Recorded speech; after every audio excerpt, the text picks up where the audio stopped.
Oh, and this is how we get down. What's good, everybody, and welcome into one of my favorite days of the entire week. It is Thursday. What does that mean? That means 2 straight hours of domination on the Stadium Network and everywhere that the stadium is. Prime Video, DirecTV, YouTube TV, the list goes on and on. We are available in over 100 million homes on the daily. Now, in addition to this show, we'll get into the rest of the schedule in a second. Now, if you're watching live, hashtag, oh, it's a good day for you. Because I said yesterday, if we had a really good day, I can't even remember the number that we needed to get to. Why doesn't it matter? Because we were absolutely perfect yesterday. Me and the guys, me, Mikey, Raphael, look at that. Absolutely perfect. I also had 2 golf bets. That event started a few hours ago. The Valspar, so we'll have some round bets coming up with that. But today, hashtag perfect. If you're watching on YouTube, we'll do the Coach and Brolette wheel at the end. So you can have a brand new piece of merch just for you. No strings attached, because we like to pay it forward if me and the guys have a really good day. Now, in addition to all that, look at this. I mean, my God, can Tommy have a bigger ego than he has right now? Fugazi, we've got an incredible section for Coach and Bro, Mamby Pamby, I Bet Wrestling, Kiss Up Mountain. Even Dirt Sheet Dan has his own merchandise, but it actually looks a lot better when Gabby's wearing it than Dan. If you know, you know.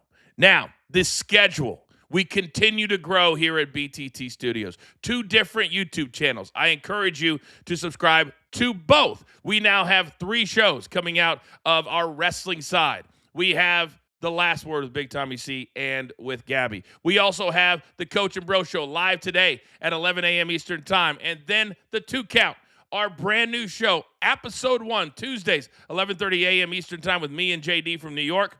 Almost 20,000 views on episode number 1. Over 1,300 subs just this week to our YouTube channel. Thank you to everybody. And we're just getting started. So with all that being said, housekeeping is over, because we got a lot to get to today. So, I knew it. I knew it. March Madness is here. My boys are here. So, without further ado, ladies and gentlemen, it's time. Let's beat the books.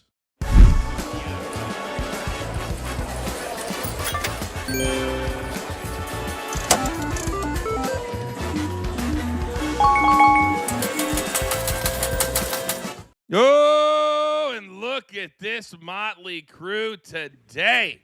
The man who is repping the brand. Look at him right next door. He's got the greatest lettuce in the game. Young Peyton live from Dallas-Fort Worth. Good morning, sir. Morning, guys. Yes, sir. TCU right here. The Miami Redhawks, though, just hit another 3 on SMU. God, SMU was terrible, but they were awful in the ACC this year. But a lot of people saw that game last night, Coach. My question is, how many people were aware of the Brooklyn Nets scoring 24 points last night in the first half? Unbelievable. Thank God nobody was paying attention to that. Thank God they weren't. By the way, Miami of Ohio, they're legit.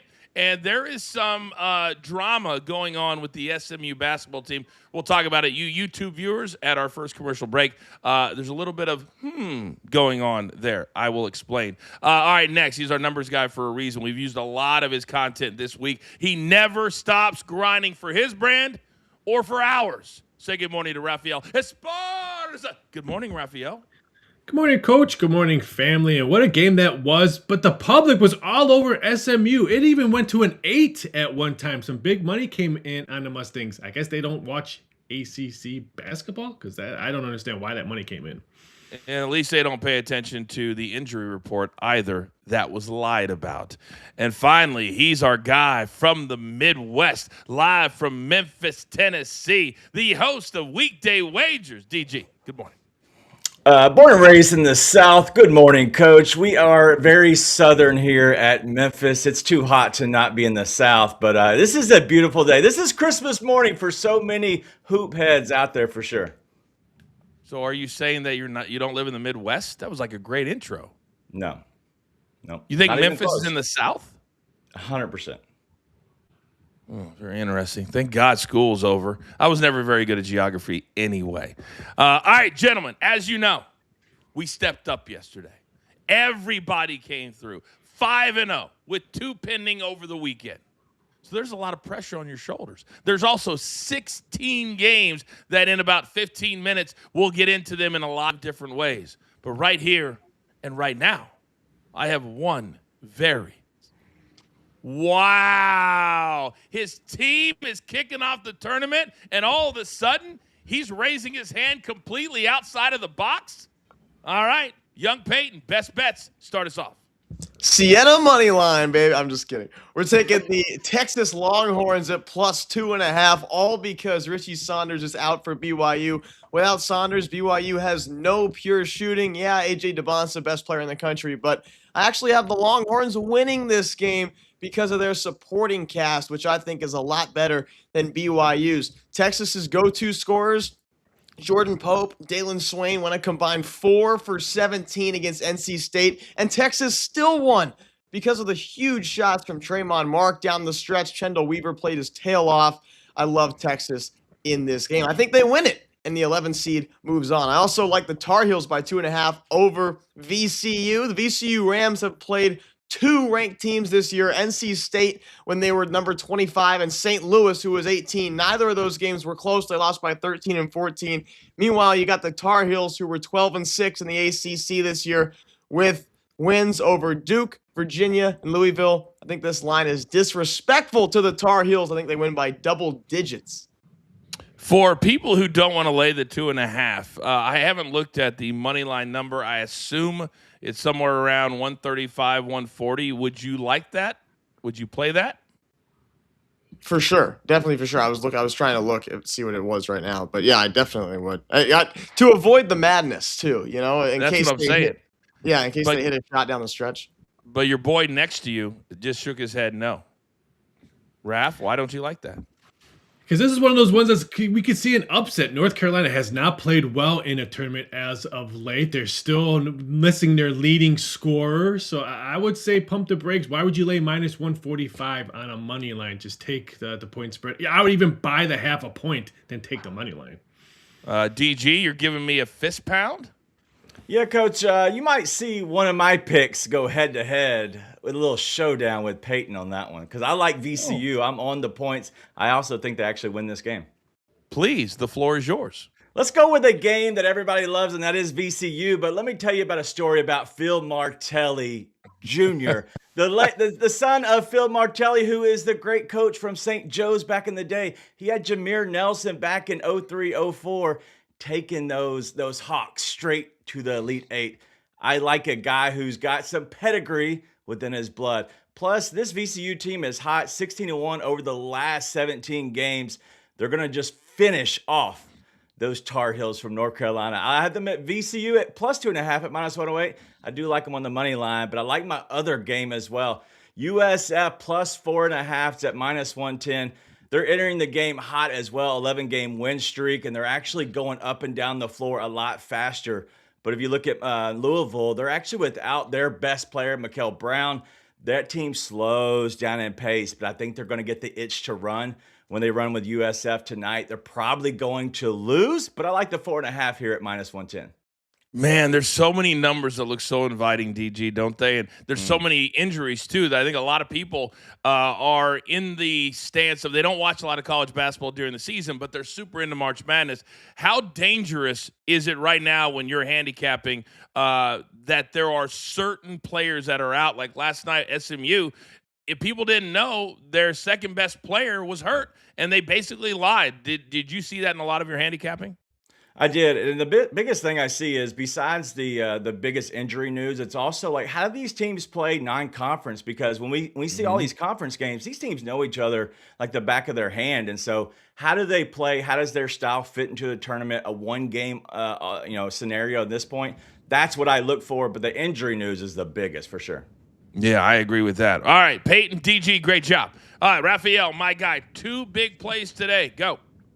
We're not taking Siena money line, but we're taking Siena first half team total over 23 and a half. Really? 23 and a half points? You're telling me Duke's not going to want to run it up and down the court? So if you're Siena, if you want to hang around and maybe not be down 20 early, you're going to have to score. Their last 4 games in the NCAA tournament, all 4 of those games Siena played have gone over the total. I'm not saying they're going to win. I'm not saying they're going to have the lead at halftime, but they'll probably have 30 points by halftime. I like the team total over 23 and a half.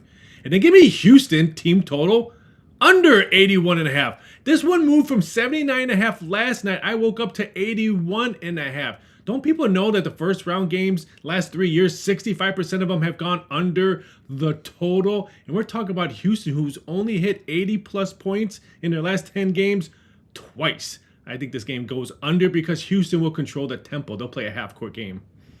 Yeah, they do. And also, tournament games, just so people know, when you get a big lead, they'll slow it all the way down. They don't want to risk injuries. They don't want to risk anything. So it's not like they'll run up the score. And by the way, I already saw a Duke-Siena 53-28 first half score. You can already see it. It's like writing itself. It's like stealing money. Great job, Raphael. All right, so that's 2, 4, 6. Carry the 2. All right, got it. Now, I got 3 big plays. And gentlemen, make this make sense for me. Somebody last night, I think it was you, Raphael, played the Pelicans, didn't you? Who played the Pelicans last night? Yes, I did. We went perfect. The whole crew did. Yes, perfect. Perfect. So less than 24 hours ago, the Pelicans beat the Clippers by 15 points, and they scored 124 in the process. So who are they playing tonight? Oh, it's the same team, the same Clippers, the same squad in the same building. So why would we not?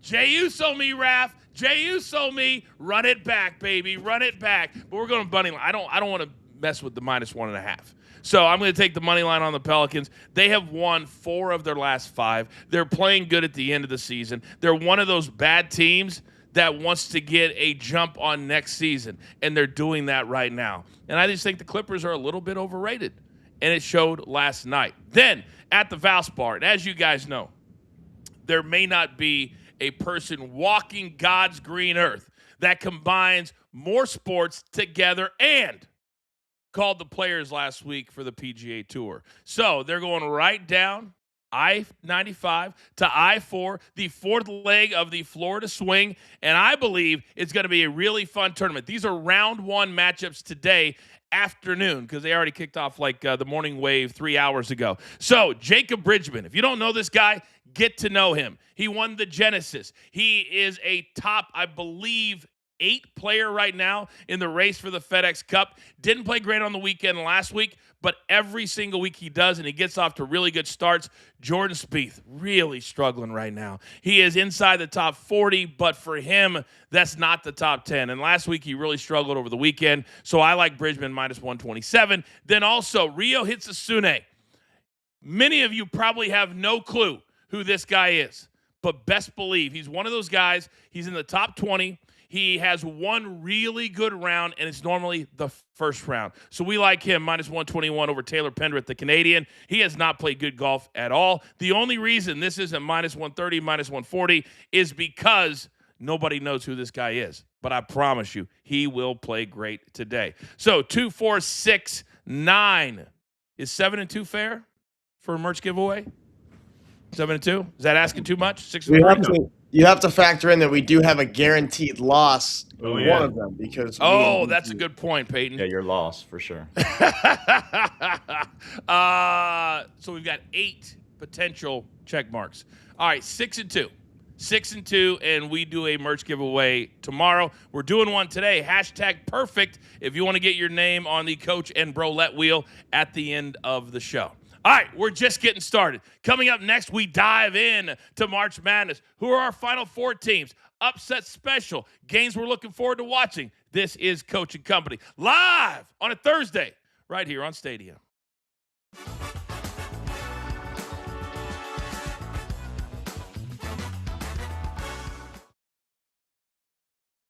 All right, boys, as we continue to watch on our YouTube channel, a little drama last night.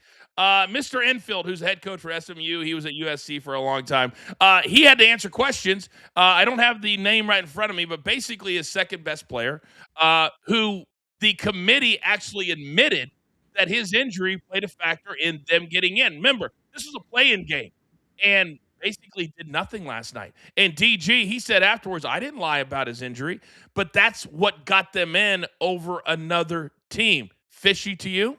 Very fishy. What happened is what the coach wasn't the one who came out and said anything. It was actually their Twitter account, their social media came out 5 or 6 days ago and said they expected him to be there good in the tournament, playing through. He is cleared to play. And now the injury report comes out the day of, and he's out of the game. And so they got the team in, but unfortunately they didn't show up last night.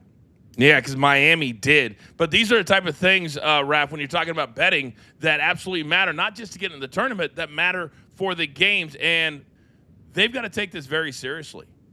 Well, this is just a different animal. We don't see this in college football. We see this in college basketball, especially during the tournament, because the committee looks at that. If your star player is not playing, you might not get seeded well, or you might even be invited to the tournament. So it's a totally different animal. This is why I tell people you have to look at social media and you have to look at forums when you're betting college basketball. Peyton, got about 20 seconds. This is BJ Edwards, and he actually is their best perimeter defender as well. Not even close. So he actually would have helped them win last night. They probably would have if he played. But yeah, SMU definitely also came into the game thinking that he would be not good for this game, but good for future games. What future games? Can't overlook Miami. And everybody was. They lost one game.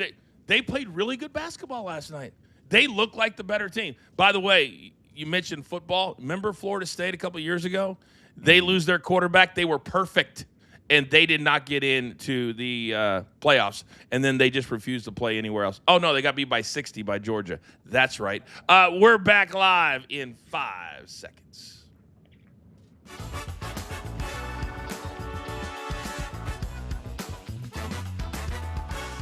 All right, welcome back, everybody. Coach and Company. I am the coach. 2 full hours on the Stadium Network. But if you choose to be interactive, we love that too. If you're on our YouTube channel, hit that like button on the way in. Really helps the show grow. As we continue on it today, in less than 2 hours officially, March Madness starts. And it starts with TCU and Ohio State. We'll get into that game in just a little bit. But gentlemen, I consider this as a guy who played college basketball Christmas morning.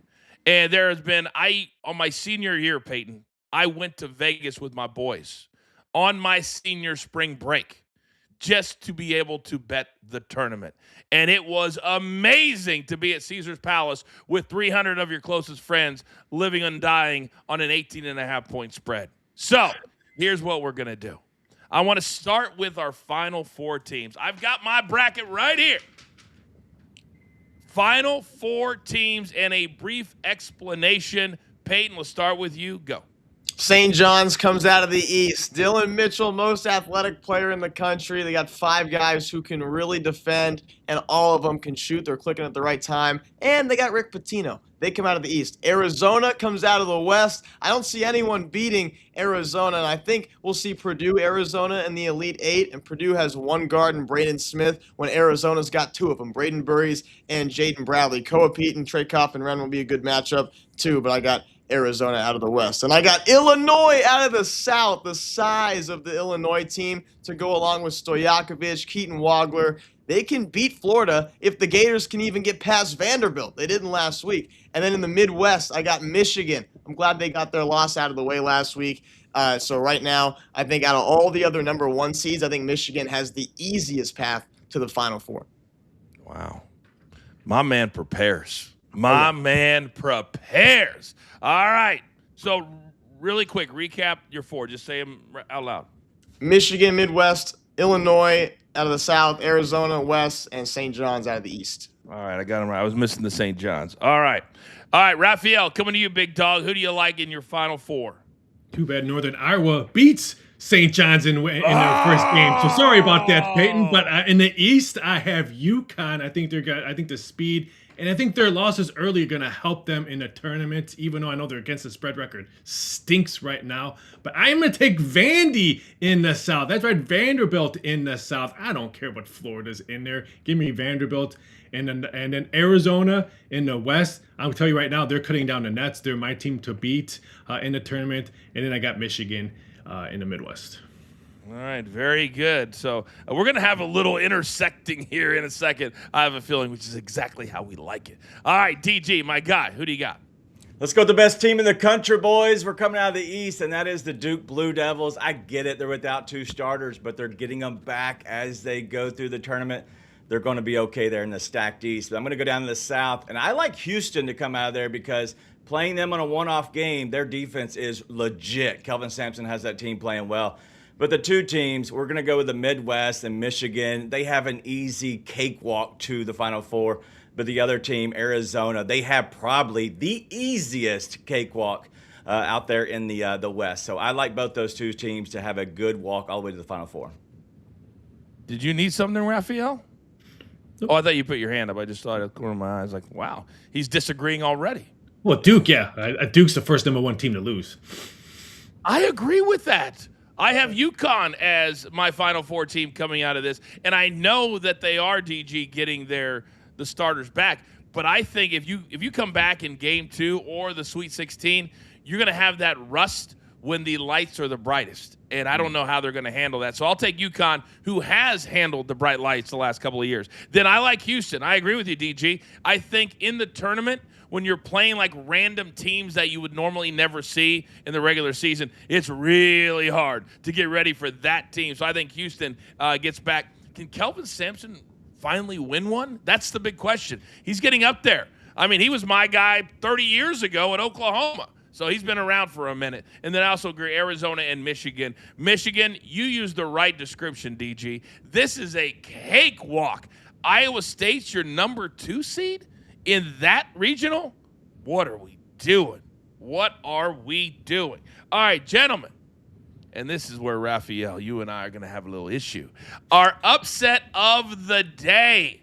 Peyton, who do you got? I think it's going to be Texas. These guys play their butts off. If you want to watch this game tonight, watch number 2, Chendall Weaver. No, not the best player on the floor, but I've never seen anyone play as hard as he does. Tremont Mark has been sensational. Dalen Swain was their guy all year, but had a rough game against NC State. Jordan Pope will be better tonight. I really think BYU has trouble stopping these guys because they just keep coming at you. So I think we see the 11 seed Texas advance, and I think they beat Gonzaga the next round as well. All right, Raphael, I know you and Mikey P are doing a premium pop-up today at 1:45 p.m. Eastern time, so there'll be a couple of games in the works at that time. Are any of those window games one of your upset specials? I mean, I could see some upsets. Last year, we didn't really see that many upsets. We just saw a domination from all the big teams. This year is going to be different. I like DG's play. Give me South Florida. They won 11 straight. If they can control the boards, I think they dominate Louisville. And second chance points would be the big reason why USF advances. In the last 8 games Louisville has played in a tournament, they've only covered 2 of those games. I like the South Florida Bulls to send Louisville home. Louisville's become like a shadow of what their university used to be. I mean, their girls basketball coach was such a whiny baby a week ago. I don't know if you guys saw that or not. I was like, what am I watching? What are we doing? All right, DG, my guy, we've got BYU, so Texas beating BYU, South Florida. You can't pick a pick that you have as a best bet because we're talking about an upset here, not against a point spread. So where are you going? All right, well, since I can't do that because I do like VCU to win outright, I'm going to go with the other side, and we're going to go with Troy to beat Nebraska. This Troy team isn't phenomenal, but Nebraska really isn't phenomenal either. I like this Troy team to actually show up and give them a game. They worry me because which Troy team are we really going to get? But if they play well enough, I think that they actually are an upset alert right here. Okay, so we have Texas, South Florida, and Troy. Mine, I'm going a little deeper, boys. I'm going with a 12.5-point spread because I'm into storylines, and I want my boy from McNeese State, who reportedly, and I don't think they're going to do it, but my God, CBS was actually thinking about doing their own camera just on him. And about 6 minutes in, when he's just sitting next to the water bottles, we'd be getting old real quick watching that feed. But last year became a star, signed NIL deals, and bought stuff for the whole team. He's back. McNeese State gets it done over Vandy, and your Final Four pick, Raphael, out the door before the day ends. On the court. Boom. Oh, nothing to say? I might have to jump on tomorrow's show because I'm not on. If that happens, I will be here tomorrow. You are welcome anytime if that comes through. All right. Now, you see who we have on the show today. He's such a valued member of our team. He is the voice of KTCU 88.7. And every Thursday night, I believe, is your own talk show, Peyton's Places, right? Yes. Peyton Manning's on line 1, gimmick infringement. However, tonight, are you on the air? Yes, sir, I am. Okay. And so you'll have, I'm assuming, unless you have the worst producer ever, you're going to lead with TCU and Ohio State. Am I right? Yes, I'm All the producer, so yeah, we'll be leading with that. That was my whole point. Yeah. So, TCU at 12:15 p.m. Eastern time, the very first game in the entire tournament. Educate our audience, Peyton. Why can they beat Ohio State? Gladly. The Horned Frogs are one of the hottest teams in the country. They've won 6 of their last 7, Coach, and 9 of their last 11. They went 11-7 in the best conference in the country. Ohio State has Tilly down low, who's a big presence, but TCU's got David Punch shooting over 50% from the field on the year. Why so high? Because he just punches the ball in the paint. And Jaden Pierre, the Providence transfers, hit some big shots. Xavier Edmonds, I think, is the best player on the team. You got Brock Harding, guys, who leads the nation in driving into the paint and doing nothing with it. No, but seriously, Brock Harding plays his tail off. They got guys with a couple of shooters on the wings. Tanner Toulson, Utah Valley transfer, has been sensational. TCU plays great team defense as well. We're going to see Pierre Toulson, Lila Vicious hit a few outside shots. That'll open up the paint for David Punch and Xavier Edmonds. That's how TCU wins today. I had no clue, guys, that they kept that stat. I mean, they keep a lot of stats, driving into the lane and doing nothing with it. That was a really well thought out take on the game today. I don't know that much about TCU or Ohio State. DG, do you agree that TCU can get it done against the Buckeyes?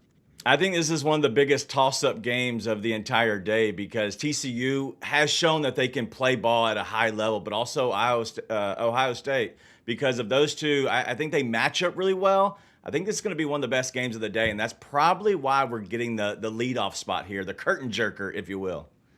I agree with you. And I'm a little offended. I used to be the curtain jerker back in the day. I was the one that had the first match at a house show. Ladies and gentlemen, I know you're not in your seats yet, but here comes the coach. Welcome. Raphael, my guy. 1.5 is the current spread right now at DraftKings, the total 145.5. My question to you is TCU, but also real quick, how do you address overs in the tournament for people who are thinking about overs and unders today? Unders usually dominate day 1 and 2, and then when people see what the NCAA tournament and the bright lights, the offense usually wakes up on Saturday and Sunday, so we see more totals coming in overs, especially on Sunday. Sunday's a big over day. Now for this TCU Ohio State game, it's the least bet game on the board today, and I think it's because it's so evenly matched, 1.5, 2-point favorites. So I think that the public's saying, hey, you know what? We'll sit back and watch this game. I don't know who's going to win. Why am I going to put my money on it? DG, go. Yeah, be careful of the overinflated balls. I know it's been an issue in the tournament in the past, but I think they're trying to get regulated, where the PSI is. So sometimes too much air in a ball makes it more bouncy. It doesn't get so friendly in the rim. 1,000%. That's a great nugget right there. It's the worst. And we all, well, me, you, and Peyton understand what it's like when we're shooting throws. No offense, Raphael. You were more of an inside player. You're more of just a grind it out, working for the boards. We were the glory guys. We were the scores. You could have played with me, though. Just give me the rock, baby. Just give me the rock. Gentlemen, well done on March Madness. We got a lot of news on the other side. We're only halfway home. This is Coach and Company Live on the Stadium Network.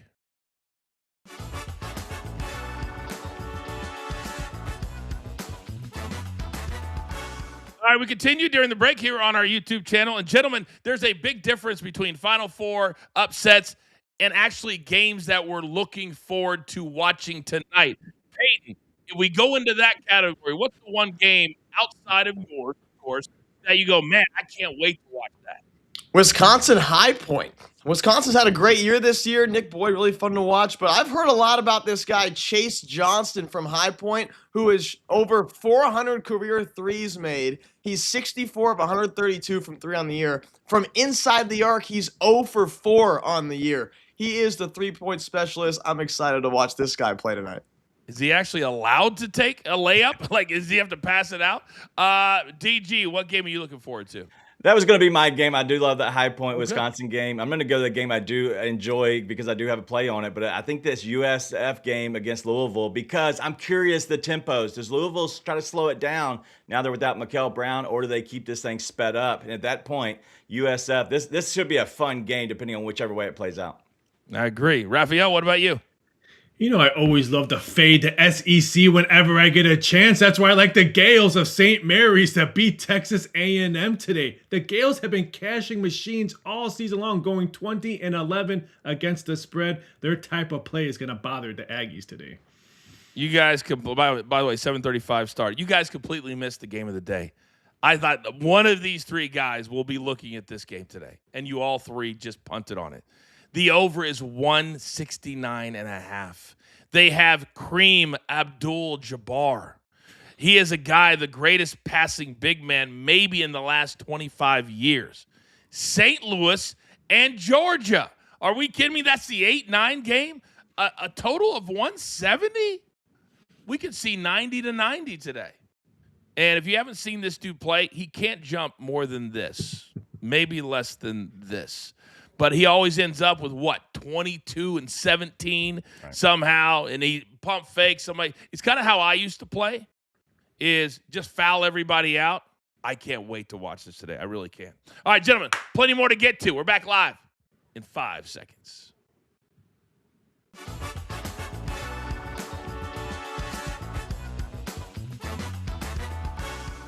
Okay, welcome back, everybody. We are halfway home. If you're watching us live on Stadium or on YouTube or on social media, it is 10:32 live in the East, 7:32 out here in the West, where we're just getting our day started. We're so pleased that you could make time for us today. We have 2 hours of domination on the Stadium Network coming up at the top of the hour. It's 11 a.m. Eastern Time, the Coach and Bro Show. We laugh, we learn, we talk pro wrestling, maybe even a little baseball, because my man Vinny Ruru loves him some Diamond. All right, gentlemen, it is now time for some front page news.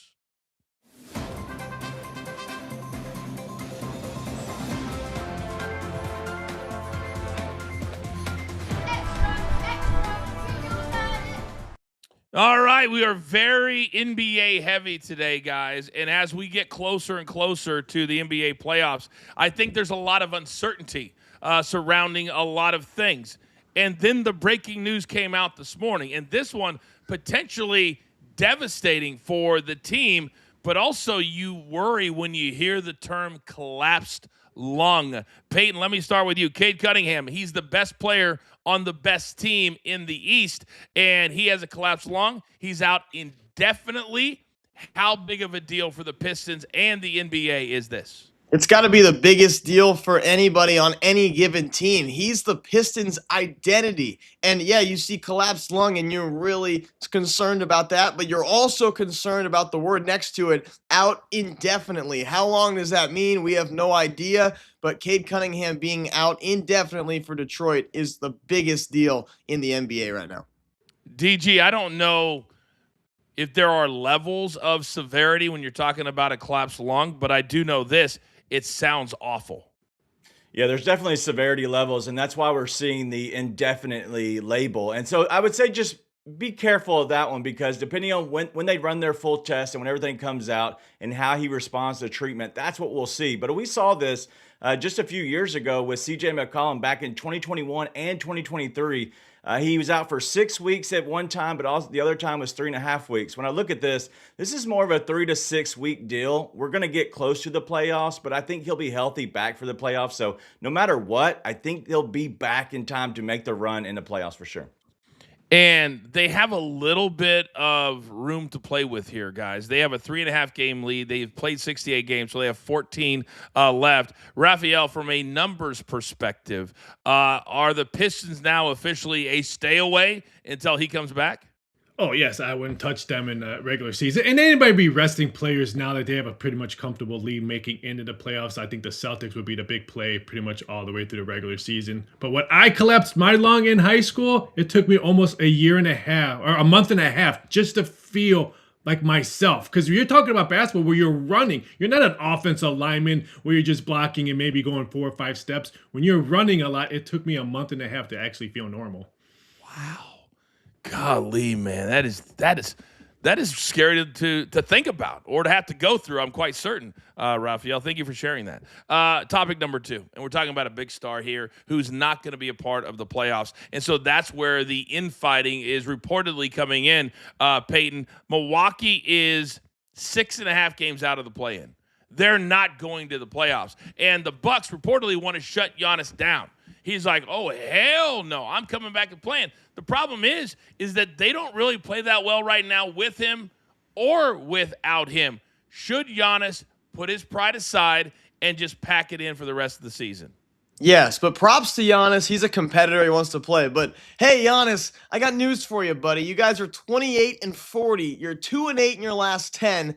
The team ahead of you is Charlotte, who's won 7 of their last 10, and they're 6.5 games up on you. You have no chance. The team you play for is telling you to show up in street clothes for the rest of the season, and they will give you $54 million to do it. Are you kidding me? Dude, just go home and take your paycheck. If you're bored, go buy yourself a Lamborghini. It's crazy. Just sit down. DJ, do you agree with that? I agree, but the simple fact that this isn't about tanking. This is about keeping this guy healthy. And so when you look at the numbers in the standings, they're not going to move one way or the other for the most part within the standings. And so they're not going to get a better draft pick or percentage on getting the best lottery ball. But this is about keeping him healthy. If he had no injury issues, I think Giannis has an argument. He's had injury issues not just so long ago. So because of that, I think it'd be smart business decision overall to sit. And he also has to think, guys, that what does he always say? Well, I know I want to stay in Milwaukee, but I want to play for a winner. I want to win another championship before my career's over. That's not going to happen in Milwaukee. They're in a complete rebuild around him. So if he wants to play for a contender, he needs to sit his ass down so he doesn't get hurt, because we just saw what happened to Max Crosby in the NFL. You've got to be healthy to go to a team, especially at the level that Giannis is. Topic number 3. And for this one, we go to the NHL. We all were riveted on that Sunday morning when Team USA, with just seconds to go in the overtime, and Jack Hughes became a national hero. They then went to 11 in Miami, an incredible nightclub where Pat McAfee picked up the check for like $170,000. The whole story was amazing. And then it comes out that the Hockey Hall of Fame refuses to give that game-winning puck to Jack Hughes, who made it. And they said, quote, it was never his to have. Peyton, is this the Olympic spirit that we're looking for? No, they need to give it back to him, and they should, because if it weren't for Jack Hughes, the Hockey Hall of Fame wouldn't even have a puck. This is ridiculous. This is 24-year-old kid asking for his game-winning hockey puck back. Give it to him. It's his. I felt like, DG, that, and when you're in the moment, obviously the place was going absolutely bananas. But, you know, in football, you would have gone over and grabbed it and hit it. I've got a buddy who years ago, when Kansas State was really good, his name's Rob Arnold. He lives in San Diego. And Kansas State beats Nebraska for the first time in over 30 years. I was on the field reporting, my first job. The place is going bananas. About 2 years later, Rob goes, hey, coach, did you ever see this? Pulls out a football. And I said, what is that? He goes, that's the game-winning last football on the field from K-State, Nebraska. And he was a student at K-State at the time. I said, how did you get that? He goes, nobody was paying attention. I just went over and I grabbed it. That's what Jack Hughes should have done, DG. He didn't, and now we've got this nonsense. Well, I think we have to look at this in two different ways. Like in baseball, let's say you have a game-winning home run, it goes over the fence. It's not yours. You're not getting that baseball back, but if you catch the final out, you do. So there's two sides to this. The dude slaps one in the back of the net. He's probably not getting it back for the simple fact that he wants to give it to his dad. It means so much. Go get a 24 karat gold puck. Just dip right in the 24 karat gold. Give that to your dad. Make it a momentum. And honestly, I would look at maybe the IHF, the Hockey Federation, the International Hockey Federation, to actually give that to him. Present him something, but don't give up the puck, because that's for everybody, all the fans to see. That's actually a really good idea. It really, really is, because I understand why the Hockey Hall of Fame would want it. Obviously, I get that. But I think his dad would rather have a picture of some kind. So maybe you get that and you got a picture to put on the mantle instead of the puck. Because how many of us collect stuff and it ends up in the garage and it's not really a thing? Raphael, what are your thoughts on this? I mean, it's both sides are pretty much correctly, but who knows where the Hockey Hall of Fame is? I bet you if you ask 100 people, maybe 10% of people know where the Hockey Hall of Fame is. Does anybody know where the WWE Hall of Fame is? Memphis, Tennessee. Oh, sorry. It's online. Incorrect. There isn't one. It doesn't exist. That's why I've always said when they say, Coach, would you ever, take an induction, and have somebody knock on the door like they do in the NFL, which I don't even know if they do that. And I said, no. With all respect to all the Hall of Famers already, until there's a brick and mortar, until I can walk in and look at this beautiful dome in cast iron, whatever it's called, I will not accept my induction into the WWE Hall of Fame, although it is much deserved. Now, gentlemen, the last topic today, and this one continues to blow my mind. The UFC, who won't even pay their fighters what they're worth, so we don't even need to get into that, but they will spend $60 million setting up their White House event in July that they've been roundly criticized for, because they said it's going to be the greatest event, greatest fights we've ever seen. It's essentially a fight night, a little bit better, maybe a low-level pay-per-view, but that's not the story. The story is that you have to have a certain permits in order for the fights to count, and the UFC refuses to do that, and the permits cost $100. Now, they're working around it to go to this backwards association of boxing commissions. Never even heard of it. But, DG, let me start with you on this one. To not pay $100 to get a permit so that your fighters can have their fights count on their record and in the universe, to me, is just them saying, you know what?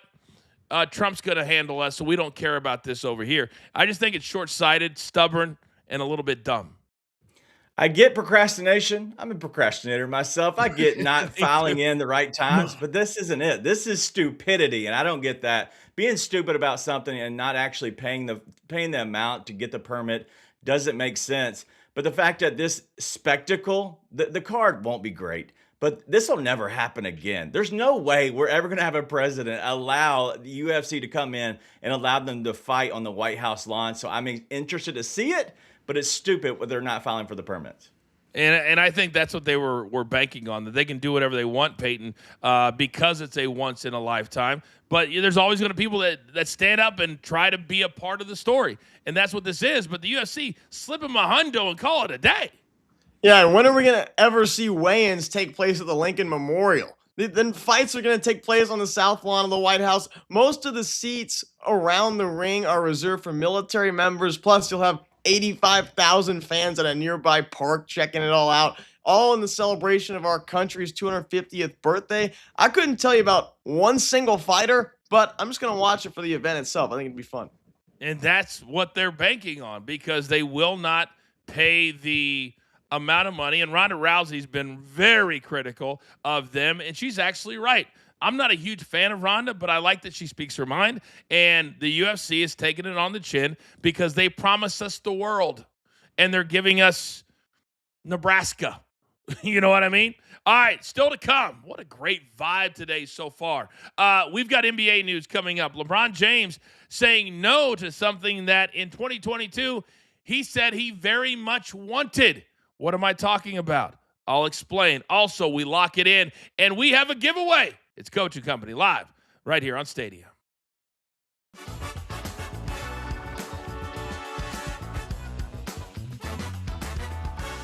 All right, gentlemen, he seems to be the timeless one.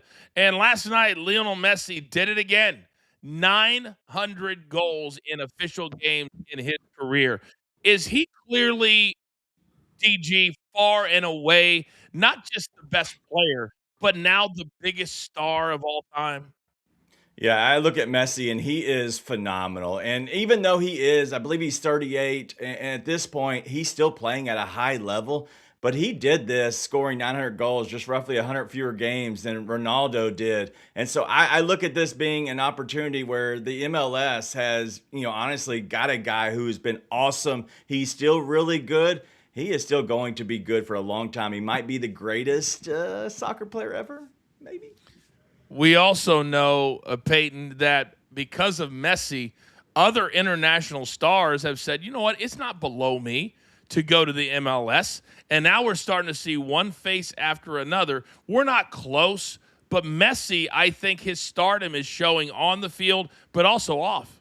755 were scored with his left foot. His left foot, he's left-footed, so no surprise there. 111 with his right, 30 with his head, and we'll call the remaining 4 other. And he did it quicker than Cristiano Ronaldo. So the answer is yes, he will always be a top star. That's amazing when you think about it. I love his set pieces, as I call them, and he'll just curve it in from wherever. Rafael, this is a guy that has been around for most of our professional careers. I don't know how much time he has left. I'm guessing this could be his last season. If it is, people need to start watching him. I don't think this will be his last season, but you guys are missing the most important part. Look at the size of Messi. People who are goal scorers are usually 6 feet tall or high. He's not 6 feet tall. He's the smallest guy on the pitch at most of the time. It's amazing that he has 900 goals for the size that he is. But they also, when they play, he gets that star treatment. There's very few guys that will lay him out or they'll clip him. And when I watch him, I'm like, if he doesn't get, how come? Oh. But it happens in all sports. Players respect. We're back live with the great one. 5 seconds.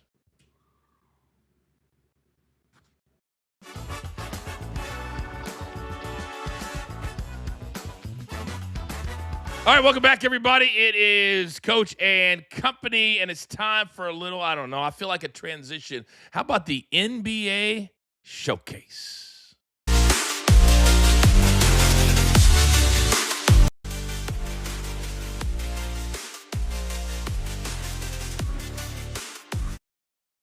All right, well, the Lakers and LeBron James filling themselves again. Last night, beating the Rockets for the second straight game. LeBron 30 of the 124, but that wasn't what he was being asked about after the game, boys. No. Back in 2022 on a little show that he has called The Shop, part of his production company, he said, I want a team in Vegas. I want a team in Vegas. Well, now the NBA, reportedly, they're going to put a team in Vegas. So, DG, you're my NBA guy. They ask him, do you want to be part of that ownership? Because Brady's already with the Raiders. LeBron probably only has a year or two left. The timing could be perfect. And LeBron says, nope, have no desire. Is he playing us, or do you believe him? Yeah, I definitely don't believe this dude. I don't believe anything that comes out of his mouth half the time. But I would like to see that maybe he's kind of focusing on the season and trying to keep all distractions to a minimum at this point. That'd be the only route I see him taking with that comment. But I believe he'll be somehow a part of this Las Vegas expansion team whenever it does come to fruition. And can you believe it, guys? Could you think of, because Vegas they're going through a change. And right now, the tourism is down. Everything is down because of Gen Zs. They don't drink anymore, and they gamble online, all that kind of stuff. But, Peyton, we could turn Vegas into like a legitimate city with the Raiders and Tom Brady and whatever this team's going to be called and LeBron James. I think there's something here. Yeah, and I think LeBron, after he was being asked, I think he was at least acting like he didn't care at all about anything but the Lakers' regular season right now, especially after the fact that they've won 7 in a row. And when Luka hit that game-winning shot last night and hit the dagger 3 with about 40 seconds left, you could see it in LeBron and how pumped up he got. Wait, this is for real. Like, the Lakers actually have some high expectations right now because of these close games down the stretch that they always seem to come out on top of because they have a guy like Luka to go to. So let's go to that game tonight, Raphael. The Lakers are in Miami, so they had to travel and play back-to-back. These are normally nights that LeBron doesn't play. But as we get down to 12 to 14 games to play, how important are games like tonight for the Lakers to stay in that 3 seed? They can't get to 1 or 2, but they want to stay in that 3 seed. Yeah, a month and a half ago, I'm all over Miami in this game, but you figure everyone's going to play for LA tonight, even though it's a horrible travel to go to Miami to play this game. I still like the plus points with the Lakers. But one thing about Vegas and LeBron, the reason what I'm hearing from my sources, especially coming out of Cleveland as well, he has not announced what he's doing next year. If he says, I'm going to be part of this Vegas expansion, that means he's probably going to be out next year and not play. He doesn't want to put all his cards on the table right now. What about you, DG? Yeah, I look at this game tonight with the Lakers, and I think it's a great spot that you could target them. But, man, going to Miami, I just don't see an opportunity where maybe the Heat just show up, show out. I do see Bam's on the injury report, so he's day-to-day. I would be careful and hesitant to play anything until the full injury report does come out. And the number that kind of jumps out to me is at 241.5 because we've seen a lot, Peyton, the guys talking about defense. They held the Rockets to 92 2 games ago, and then last night 116. If I'm going to play anything, to me it's going to be the under because probably both teams, like DG's right with Bam, both teams will probably be missing something. Coach, I'm going with the over. I think that I think it's going to be a lack of defensive effort on the Lakers side. I also think the Heat right now are second in the NBA with points scored. The Lakers lead the NBA in field goal percentage. They make a lot of shots. I like the over in this game just because of those two stats. And also, just when the guys come off of a back-to-back, I don't think it's slower offense. I think it's slower steps on defense, and they care less defensively. All right, very quick, Raphael, what do you got? Total opened up at 239.5, and 4 books just moved it to 242.5. Wow. Peyton moves lines. We say it all the time. Peyton moves lines. All right, gentlemen, we got 3 things we got to get to. We got to get to Lock It In. We've got to get to the Roulette Wheel, and we got to get to Inside Info. So, without further ado, let's do Lock It In.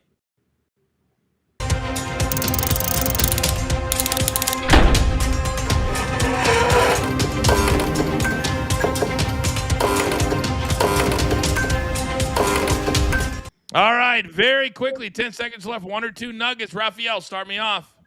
Siena first half team total over 23.5. They're going to get crushed, but they will put some points on the board. And then give me the Houston Cougars team total under 81.5. Their defense is going to control the pace of the game. DG, you're up.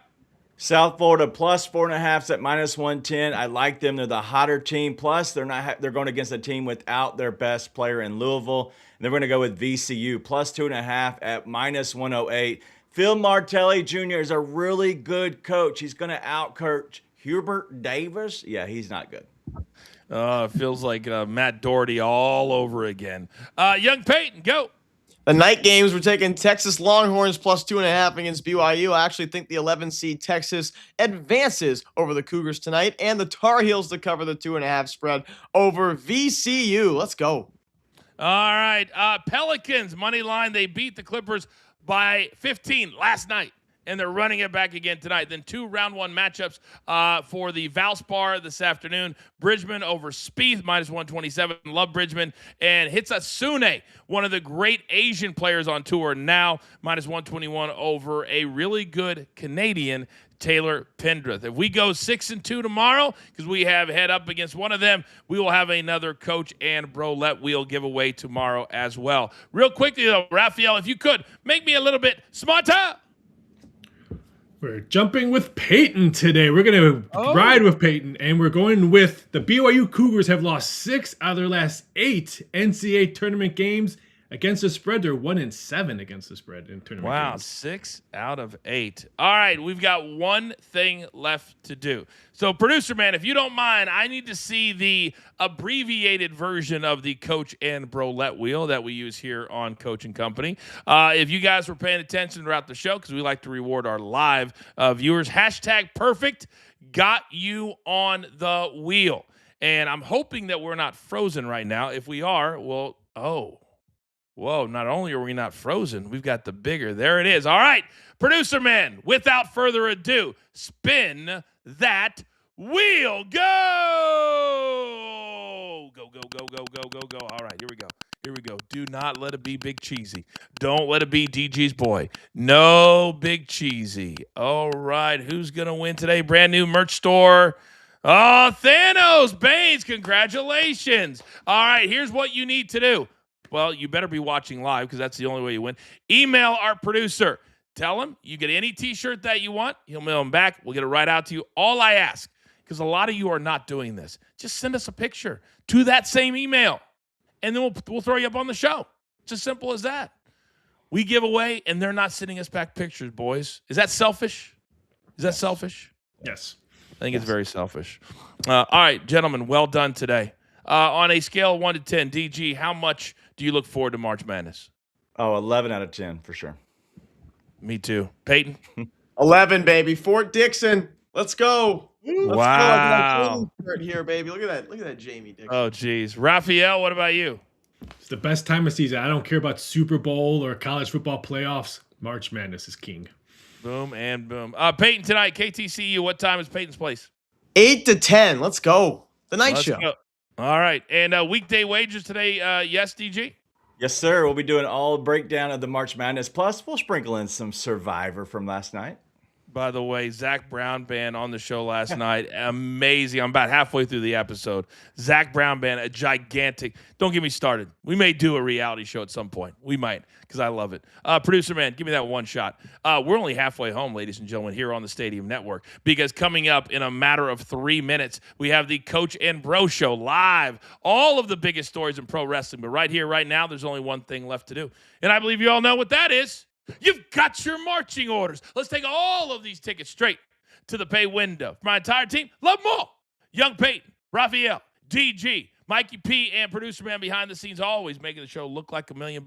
I'm simply the coach, trying to keep this train on said track. We grind for you so we can win with you, is what we're all about every single day. This is Coach and Company, and we are live on the Stadium Network. Have a good day.